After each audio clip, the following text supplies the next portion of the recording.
तो आज जहाँ पर मैं हूँ वो बहुत ही हैपनिंग जगह नहीं है। मैं हूँ भलसवा लैंडफिल साइट पर। आपके घर का जो कूड़ा आता है वो यहीं आता है।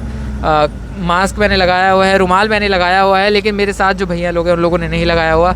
एक ट्रक ड्राइवर यहाँ पर अपना जीवन कैसे बिता रहा है, कितनी परेशानियाँ उसको यहाँ पर आती हैं। हम तो कूड़ा आराम से फेंक देती है, लेकिन वो कूड़ा ट्रक वाला लेकर जाता है। कौन सा ट्रक चलता है, सारी जानकारी इसमें जानेंगे। काफ़ी मुश्किल है, काफ़ी चुनौतीपूर्ण है। तो मेरे साथ हैं लोकेश भैया और उनके साथ उनके हेल्पर। आइए उनसे बात करते हैं। इस वक्त परेशानी और ज़्यादा हो गई है। मैं अपने कैमरा पर्सन गोविंद से बोलूँगा सामने की तरफ दिखाएं तो आप देखो लगभग 2 फीट के करीब का गड्ढा है। 4x4 ट्रक में लगा हुआ है। उसके बावजूद इतनी परेशानियों से ये लोग निकल रहे हैं। यहाँ पर कहीं ना कहीं जो इनको परेशानियों का सामना करना पड़ता है वो कुछ ज़्यादा ही है। अपने लेफ़्ट में अगर मैं दिखाऊँ, ये देखिए कूड़ा ही कूड़ा, जहाँ तक नज़र डालेंगे कूड़ा ही कूड़ा आपको नज़र आएगा। फिर से एक बारी भैया से बात करते हैं। भैया, इससे पहले आपने ट्रक चलाया ही होगा ऑफ कोर्स, तो आपने कैसे नौकरी पेशे पे चलाया था या एमसीडी में आप कैसे आए? नहीं, मैं तो दूध का टैंकर चलाता था साहब पहले, बरेली से। प्रिया कंपनी है वहाँ पे, इंजीनियर, वहाँ से चलाता था।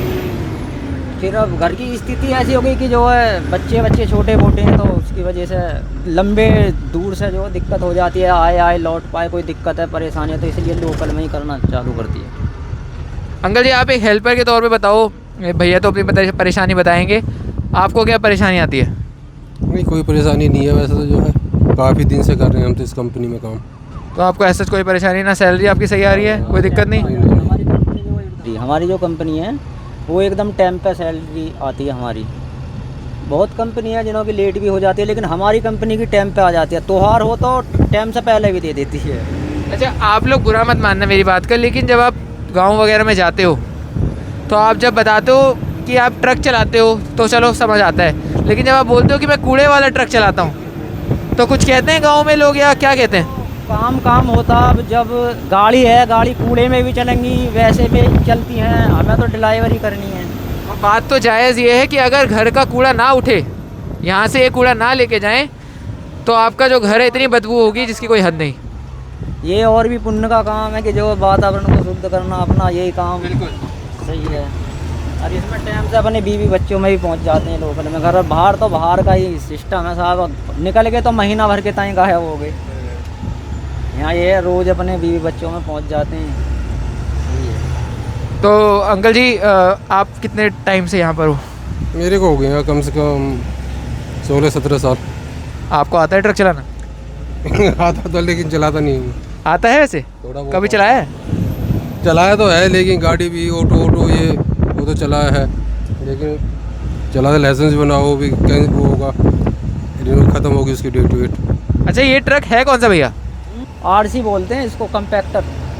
ये कूड़े को अपने आप ही खींच लेता है। ऐसी ये वाली जो इसमें डाल दो कूड़ा अपने आप। ये तो कंपनी फिटेड नहीं आता ना, ये कब बनवाना पड़ता है शायद? ये तो ये बनवाना पड़ता है। ये कंपनी ऑर्डर देती है, ये टीपीएस वालों का। टीपीएस कंपनी है वो, उसका ये है। अच्छा, आपको देख, आप लोग हम दोनों को देखकर हंस रहे होगे कि भाई क्या रुमाल, क्या मास्क पहन के आ गए हैं 2 लड़के। ये हमें भी लग रहा होगा, लेकिन आप लोगों को शायद आदत पड़ गई है इस चीज़ की। वो तो ये है, आदत पड़ जाती है, फिर जहाँ चलोगे वहीं आदत पड़ जाती है। लेकिन कभी आप लोगों ने इन लोगों से बात करी है जो यहाँ पे आसपास रहते हैं? यहाँ से जो गैस वगैरह उठते हैं आपको नुकसान तो करती है आपका? हम तो आते हैं 10-5 मिनट के लिए, खाली करी भाग गए यहाँ से गाड़ी। तो दिन में कितने चक्कर काटते हो? हम 1 या 2 3 ज़्यादा बस 3 चक्कर लग जाएंगे। अच्छा, गाड़ी कोई दिक्कत ना हुई, गाड़ी में खराबी ना हुई कहीं रास्ते बीच में, तो 3 चक्कर मार देते हैं। तो मेरे को आप एक पूरा प्रोसीजर समझाओ। आप मतलब घर से निकले तो आप पहले बात ये ट्रक कहाँ पे खड़ा करते हो? पार्किंग कहाँ पर है? ये पार्किंग है हमारी विजय घाट, राजघाट के पास में। तो विजय घाट से आप ट्रक उठाते हो? कितने बजे उठाते हो सुबह? सुबह हम उठा लेते हैं 6 बजे, चले जाते हैं। 6 बजे से हमारी ड्यूटी ऑन हो जाती है। अच्छा, उसके बाद में 2 बजे ऑफ हो जाती है। तो 6 बजे ट्रक लेके कहाँ आते हो? 6 बजे वो जहाँ पे भी भेजेंगे लोकेशन पे, जहाँ पे कूड़ा है, खत्ते बने हुए हैं जगह जगह दिल्ली के अंदर, उन पे जाना हमें। वहीं से लोड होएगी गाड़ी, फिर हम उठा वहाँ से लेके फिर यहाँ पे आना हमें, कांटा करवा के खाली कर देनी है। खाली करके और बस अपना वेट चढ़वा कर चले जाना। और अमूमन कूड़े को उठाने में कितना टाइम लेती है ये ट्रक? मशीनों से होता है, जेसीबी हैं उनसे लोड होती है। टाटा एस गाड़ियाँ छोटी वाली वो पीछे बैक लगती हैं, जो गलियों में से लेके आती हैं वो इसमें डाल देती हैं तो ऊपर चला जाता है। तो ये ट्रक जब आपका एक बारी लोड हो जाता है और फिर अब आप जब इसको डंप करने आते हो फिर सीधा यहाँ पे आते हो? लोड करने के बाद यहीं पे आते हैं सीधे। तो कभी आपने बात करी है कूड़ा आखिर जाता कहाँ है? आजकल ये कूड़े जो पहाड़ कम हो रहा है। नॉलेज हमारे को नहीं है, ये मशीनें लगी हुई हैं, ये चल रही हैं, गाड़ियों में माल जाता है, इस मामले में हमें नॉलेज नहीं है। मेरे को तो अभी ज़्यादा टाइम भी नहीं हुआ है, अभी लगाऊँ जल्दी में। तो ये अनुभव कैसा लग रहा है आपको? अनुभव क्या सही है, अपने सैलरी टाइम पे मिल जाती है, 8 घंटे की ड्यूटी है, अपने टाइम से अपने बीवी बच्चों में पहुंच जाते हैं। तो दिक्कत परेशानी भैया ने कहा नहीं हो रही, लेकिन जितना मैं यहाँ से अनुभव कर पा रहा हूँ दिक्कत परेशानियाँ हैं, काफ़ी ज़्यादा हैं, लोगों की भीड़ है। आप एक तरफ ये आलम लगा सकते हो जो लोग कहते हैं कि भारत एक बहुत अमीर देश बनने की राह पर है, सामने आपको नज़र आएगा कि वो शायद स्थिति नहीं है। तो थोड़े आप लोगों के लिए थोड़ा रिस्की करके हम आए हैं, रिस्क लेकर आए हैं। आशा करता हूँ आपको ये वीडियो पसंद आया होगा। हमेशा की तरह मेरी तरफ से और मेरे कैमरा पर्सन गोविंद की तरफ से बहुत बहुत नमस्कार।